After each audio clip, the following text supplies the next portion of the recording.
High friends, welcome back to the channel. आणि आज मी तुम्हाला घेऊन जाणार आहे कोकण जत्रा, जी होते आहे शिवाजी पार्क मुंबई येथे. आणि हे डेट्स विसरू नका, ही होते आहे 17 ते 20 एप्रिल 2025. तर संडे हा लास्ट डे आहे, तर तुम्ही इथे जाणं मिस बिलकुल नका करू, कारण का तुम्हाला इथे भेटणार आहे शॉपिंग, खाणे-पिणे आणि नृत्यकला.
मित्रांनो, या कोकण जत्रामध्ये तुम्ही काय एक्सपिरियन्स करू शकता, चला मी जरासे सांगून टाकते तुम्हाला. 17 एप्रिलला नऊवारी फॅशन शो आहे. 17 एप्रिलला 4 ते 6 संध्याकाळी ओपन माईक स्पर्धा, नंतर हाऊस ऑफ मॅजिक आणि नंतर रात्री नाटक दशावतार. हे 18 एप्रिलला आहे. आणि 19 एप्रिलला आहे खेळ पैठणींचा. 7:30 संध्याकाळी ते 10पर्यंत आहे अल्बेला ऑर्केस्ट्रा. 20 एप्रिलला सकाळी 8 ते 12 आहे हेल्थ कॅम्प. नंतर दुपारी 2 ते 5 आहे पाककला स्पर्धा. संध्याकाळी 5 ते 7:30 आहे अल्बेला ऑर्केस्ट्रा. नंतर संध्याकाळी 7:30 ते 9:30पर्यंत आहे कोळी नृत्य. म्हणजे हे 4 दिवस फुल ऑन ॲक्शन पॅक्ड आहे तुमच्यासाठी आणि तुम्ही एन्जॉय करण्यासाठी. तर नक्की या कोकण जत्रामध्ये जा आणि आम्हाला तुमचं एक्सपिरियन्स नक्की कमेंट सेक्शनमध्ये सांगा.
आतापर्यंत सत्याची कास धरून हा श्रीकृष्ण वावरतोय खरा, पण या द्वारकेच्या ठिकाणी हा आवाज कुणाचा? वारे लबाडा.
या देवापर्यंत माझं येणं झालंय ते का नाही देवा? कोणतं कारण? कारण हे त्रेतायुग संपत आलाय आणि पुढे येणार ते कलियुग आणि या कलियुगात काय घडवायचं हे तुला ज्ञात आहे. आता द्वापार आणि आता पुढे येणार आहे ते कलियुग. अगदी बरोबर चालू आहे ते द्वापार युग. आणि या द्वापार युगात असं वाटलं असेल द्वापार युगात हा देवाला आठवण करून दिलीस. अगदी बरोबर. हरकत नाही. तू तुझा कर्तव्य पार पडलायस. मग ऐक पुढे येणार आहे ते कलियुग. सांप्रत चालू आहे ते द्वापार युग आणि पुढे येणारे कलियुग कशा तऱ्हेनं नटवायचं आणि कशा तऱ्हेनं घडवायचं आहे हा तुझा देव घडवणार आहे. पण या ज्याप्रमाणे आतापर्यंत तू मला साथ दिली या देवतांना नियमित त्यात तुझी साथ मला हवी आहे. तुझी जोड जर या माझ्या देवकार्याला असेल तर माझं देवकार्य पूर्णत्वाला गेलं हेच. अगदी बरोबर देवा. चिंता ही असते पण आता या क्षणी ही तुझी इच्छा मला पूर्ण करता येणार. स्वामी आपण मला आशीर्वाद देत. लक्षात ठेव शब्दाने शब्द वाढला जातो हट्टाने हट्ट पिटला जातोय कायद्याने कायदा तोडला जातोय. यावेळी तुझ्याने माझ्यामध्ये वितंड वाद होऊन असं वाटत असेल तर तुझ्या मनी असलेली इच्छा काही क्षण बाजूला ठेव. कदाचित आणि या आनंदात कसा प्रवेश केला पण मन समाधान झालं. पण आनंद झाला म्हणून सांगू किती आनंद किती झाला आज हा. आनंद किती झाला आज हा. आनंद किती झाला कसं कळेना सांगू कोणाला. कसं कळेना कसं कळेना कसं कळेना सांगू कोणाला. आनंद किती झाला आज हा. आनंद किती झाला. भाग्याची माझा आज भाग्याची माझा आज उजळून आले स्वप्नामणीचे सादर झाले स्वप्नामणीचे.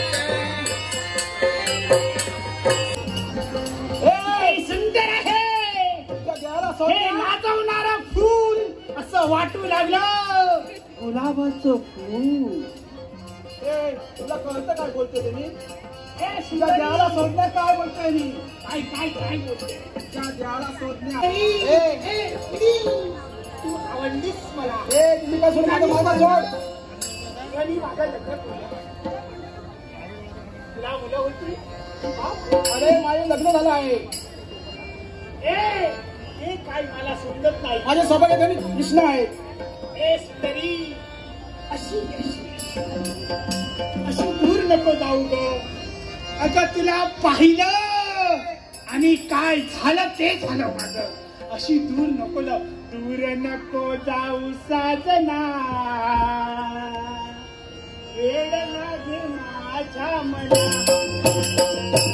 दूर नको जाऊ साजना वेड लागे माझ्या मना.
सुंदरीला घेऊन जात होतो हा मधी कोणाला असुरी आकाशाने पाप म्हणून भावण्यात पाप म्हणून भावणे माझ्या भारीने पाण्यासाठी तू तत्पर झालास कोण आहेस तू हा अरण्यात माझं वास्तव्य दिंडिकासूर म्हणतात मला या अरण्यात तुझ्या वास्तव्यात दिंडिकासूर अशा तुझ्या देहाला शबास दिंडिकासूर हे काय चालू या दिसत नाही काय ते आमच्या दोघांचं प्रेम चाललं हा म्हणतोय अरे प्रेम या शब्दाचा अर्थ तुला मुळी कळला असता तर असा वागण्यासाठी तू तत्पर झाला नसता मला एक सांग यावेळी जो तू चालवली होती तो जुलूम जबरदस्तीने तिचा प्रेम मिळवण्यासाठी तत्पर होतोय त्यासाठी हा श्रीकृष्ण इथपर्यंत आला आहे श्रीकृष्ण काय ते आला आहेस ना तुझी बायको मला दे आणि इथून निघून जा शबास अरे बोलता सोपे वाटते पण प्रत्यक्षात करणे करीता शिर तुटे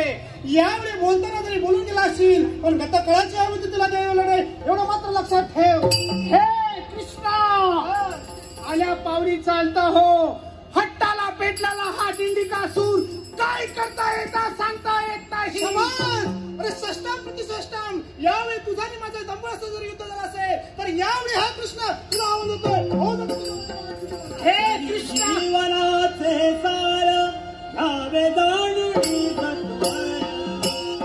जीवनाचे सार घ्यावे जाणून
या कथेने मी तुझ्यावर प्रहार केला आणि शेवटच्या क्षणी काय होईल या गोपाल कृष्णाचं नाव तुझ्या मुखावर निघालं सांग अशी तुझी कोणती इच्छा हे देवा हे गोपाळ कृष्णा ह्या जगताच्या आसमंतात आणि हे माझं अरण्य ह्या जगात आणि माझं नाव ह्या जगात अमर राहिलं पाहिजे अशी यावेळी देवासमोर शेवटच्या क्षणी का होईना इच्छा प्रकट केली तुझी इच्छा हा तुझा देव पूर्ण करणार आहे मी कोणत्या प्रकारे देवा काहीच आहे तर या दिंडीका अरण्यामध्ये तुझा आणि माझं तुंबळाचं युद्ध झालं होय ना? हो. या अरण्यामध्ये तुझं आणि तुंबळ आणि माझं युद्ध झालं. ज्यावेळी तुझं माझं तुंबळाचं युद्ध झालं त्यावेळी हे अरण्य पहा कसं भयाभन झालंय. आणि म्हणूनच या अरण्याला दिंडिकारण्य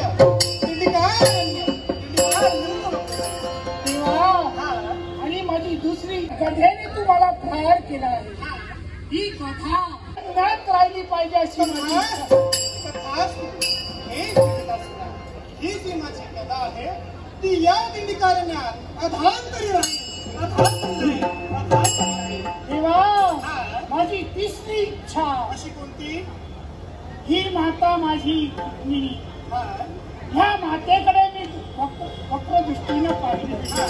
ही माझी माता ह्या अरण्यात कटेवर हात घेऊन अशी तुम्ही राहिली पाहिजे अशी माझी इच्छा.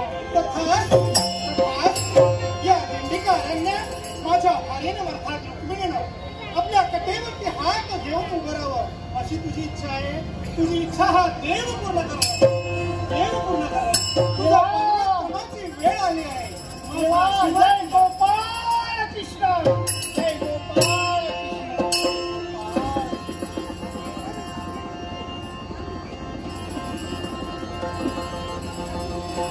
आणि आपल्या पतीच्या आज्ञा अवमान केल्यावर ते आपलं कोणताच अरिष्ट येईल याचा स्थान न बघता हे तुझ्यावर आलेलं अरिष्ट यावेळी या श्रीकृष्णाने दुरापास्त केलाय. म्हणून मी तुला विचारतोय, संसारात पुनसा पदार्थ स्वामी हा काय अजूनही हट्टीये का अजून काही? याला कारण हा अच्छा, म्हणजे माझ्या भक्ताची इच्छा पूर्ण करण्यासाठी. बरोबर. म्हणून माझ्या भक्ताची इच्छा पूर्ण करण्यासाठी पतीचा शब्द हा खरा करण्यासाठी म्हणून तू या दिंडिकारण्यात कोणत्या तऱ्हेने उभी राहणार आहेस? कटेवर हात घेऊन ही माझी मम भार्या रुक्मिणी या दिंडिकारण्यात उभा राहणार आहे. शोभलीस, खरी प्रतिवता शोभलीस. म्हणूनच यावेळी या दिंडिकार अरण्यात तू अशीच उभी राहा. हा पुढील कर्तव्यासाठी म्हणून हा तुझा देव निघालाय. कारण यावेळी एका भक्ताच्या शंकेचं निरसन मी केलंय, इच्छा मी पूर्ण केलंय. पण एका दुसऱ्या भक्ताला मोठ्या अशा कसोटीवरती उंचशा कसोटीवरती मी उभा केलाय. आणि उंचशा कसोटीवर मी उभा केलेला तो माझा भक्त तो कोणत्या तऱ्हेने त्या कसोटीतून पार पडतोय हे या श्रीकृष्णाला पाहायचंय. म्हणून निघाला हा श्रीकृष्ण.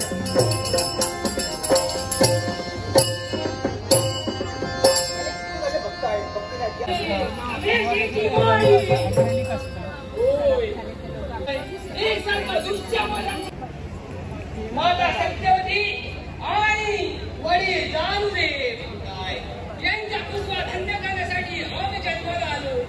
माझं पुढील कर्तव्य मला हात बसवायचा आणि ते कोणतं असेल तर रुक्मिणी सगळी आणि रुक्मिणीची भेट झाली.